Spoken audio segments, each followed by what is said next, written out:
Mais, para sa crush mong hindi ikaw ang nais. O, mag-move on ka na.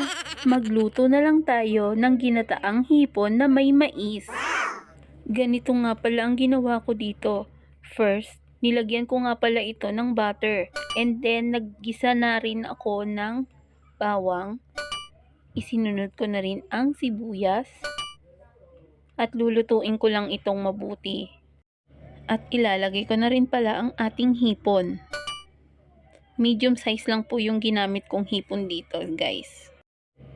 And then bahagya ko lang siyang lulutuin. Yung bang maging orange lang lahat ng balat niya. Binalibaliktad ko lang ito para magpantay ang pagkakaluto ng ating hipon. And then nilagyan ko na rin ito ng chili powder, paminta, at asin.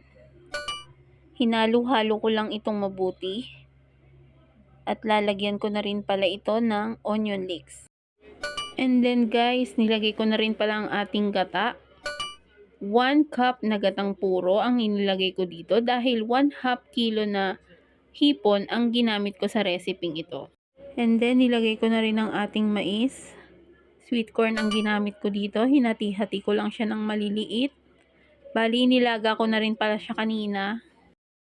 Kailangan ko lang siyang haluin pa para mailubog natin yung mais.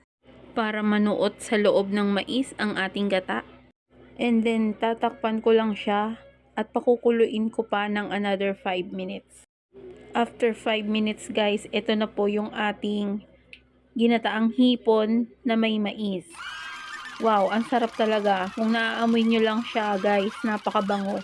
Kaya't ihanda mo na ang kanin at baka madamay pati sinaing ng kapitbahay mo.